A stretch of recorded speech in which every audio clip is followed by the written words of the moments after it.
Well, we just have one question, and we're not wanting to take issue with anything that's working for anyone. Right. We just want to ask you one question. Is there any question in your mind about where you went wrong? No. So do we have to beat that drum until it becomes your chronic now? Or can you stop beating that drum and start beating the drum of where you've gone right? If you hear what we're saying, that law of attraction is responding to you here and now. So here you are. I get it, Abraham. Law of attraction is responding to me. This is my point of power. My point of power is right now. And source energy is shining to me and through me and adoring me.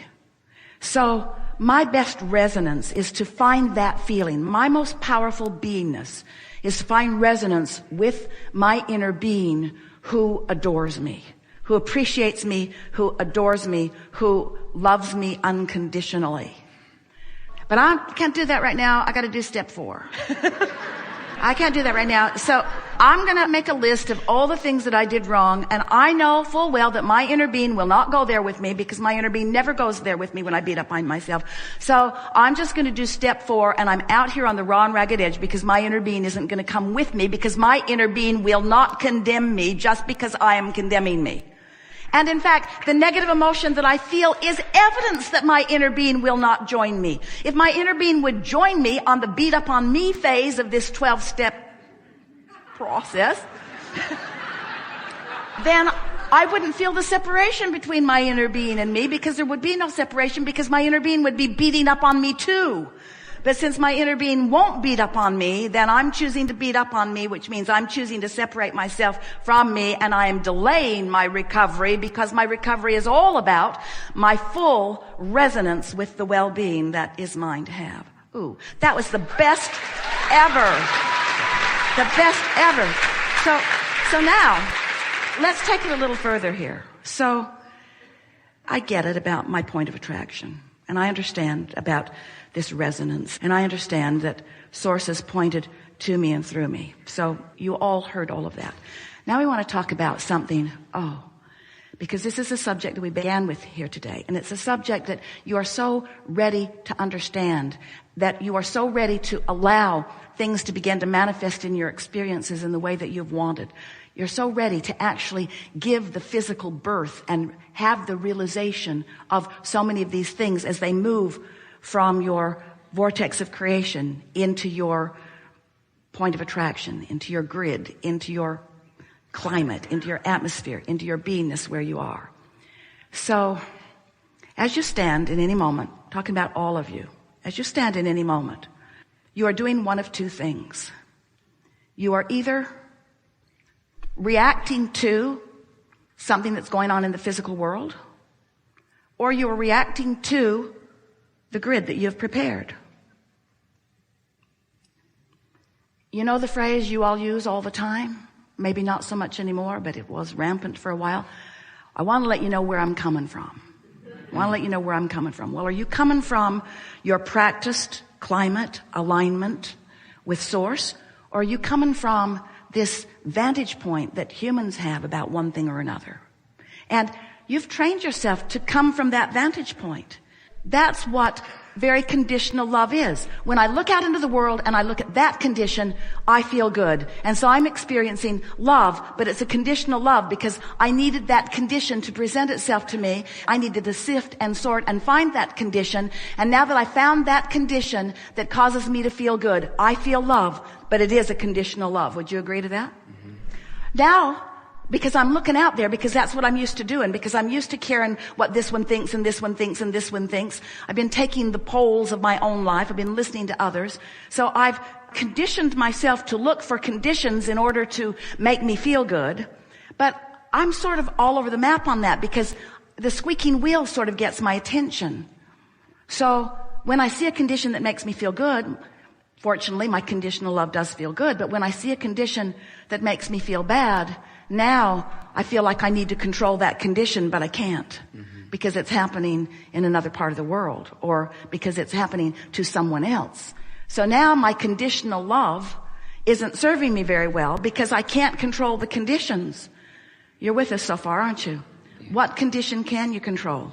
What can you control? You can control your relationship with Source. You can control the thoughts you think right now. You can control the momentum that you get going. You can control waking up and looking for positive aspects. You can control how lovely you feel about yourself in time. You can control that. And that is what unconditional love is. It's never needing the conditions. Jerry and Esther's wonderful book publisher said to them early on, don't read the reviews. And Jerry said, but look at all of these really favorable reviews. And Reed said, yeah, the favorable ones will call you and the unfavorable ones will break your heart. Don't practice the condition. Don't practice needing approval from out there. Find it where it's always offered, because Source is loving you unconditionally. Whether you're on step 1 or 2 or 3 or 4 or 9 or 10 or 11 or 12, Source has always loved you. It is your finding reasons not to love you that is at the heart of everything that has been uncomfortable to you from the beginning of your conscious awareness that you were uncomfortable, you see.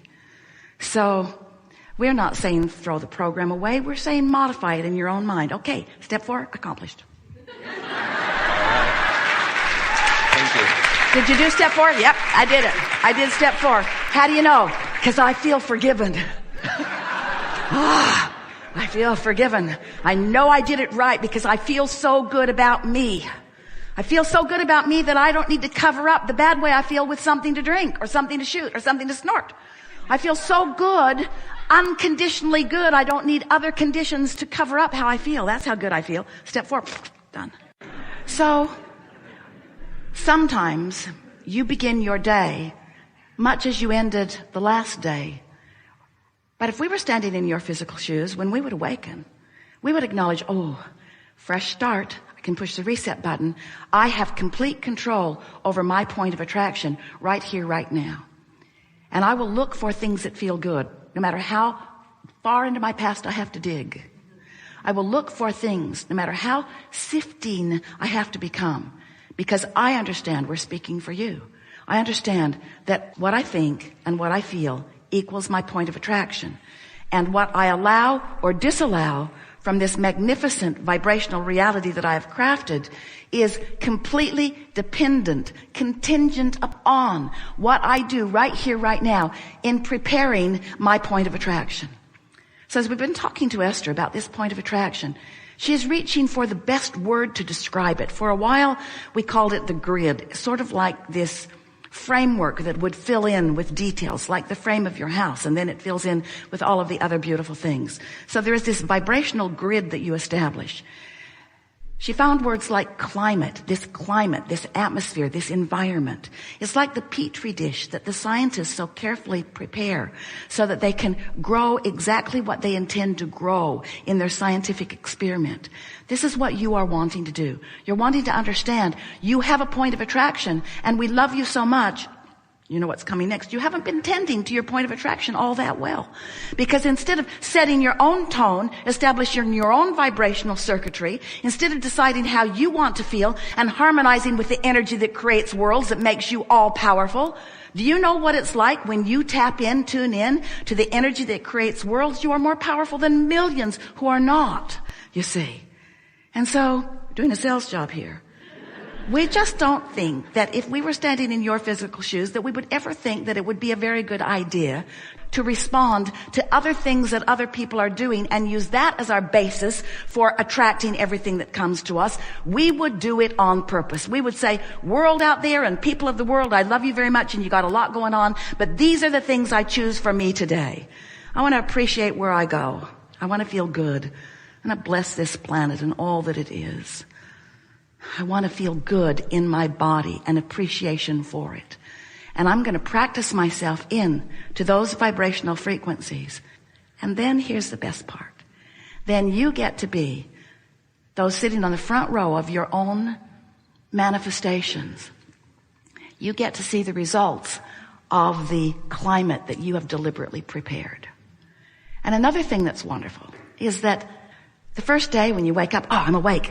I'm going to think my thoughts on purpose. You might not make it till breakfast or to tea teeth brushing. You might not make it far, but if you'll again do it tomorrow and again do it tomorrow and again do it tomorrow, a week or two or three or four in, you will have substantially changed your point of attraction.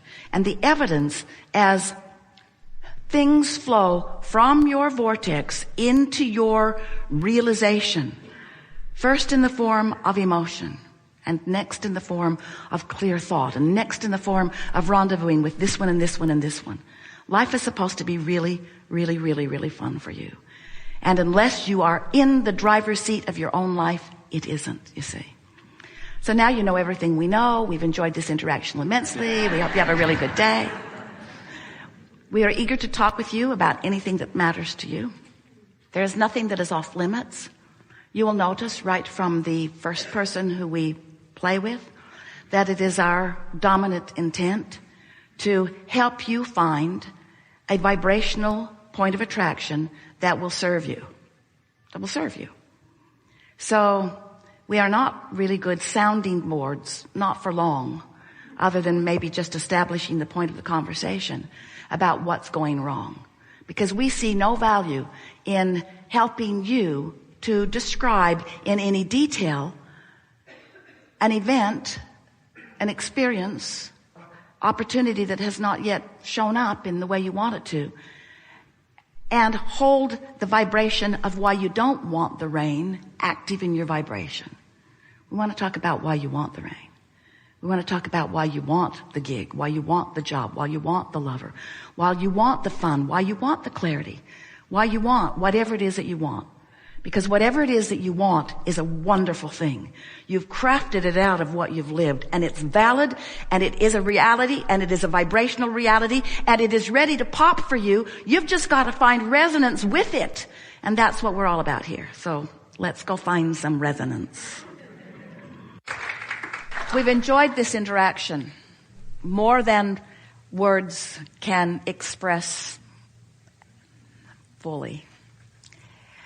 One of the things that we enjoy most about a gathering like this is that we, or you, are not limited to the communication that is taking place through words.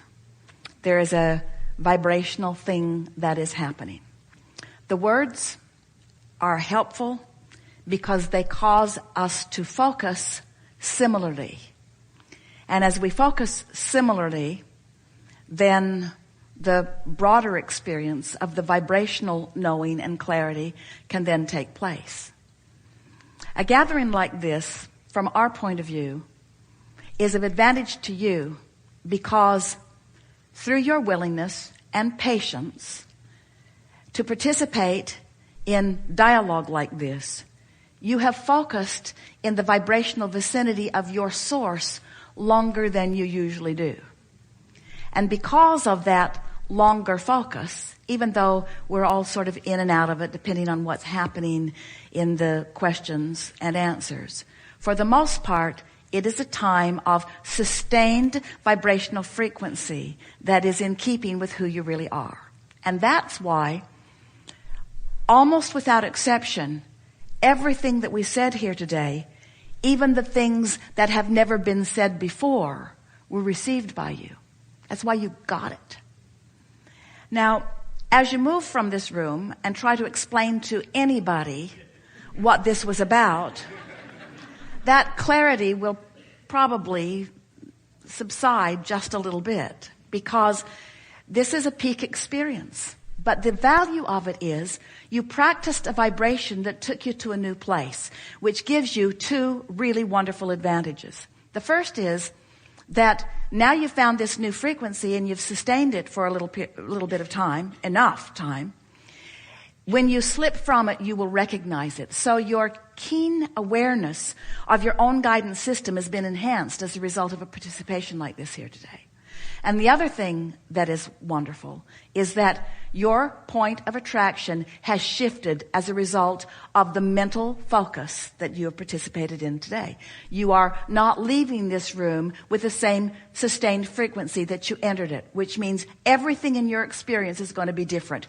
Every relationship that you have will shift to some degree. The thing that matters most, and it's our favorite thing to say to you, is your realization of that. In other words,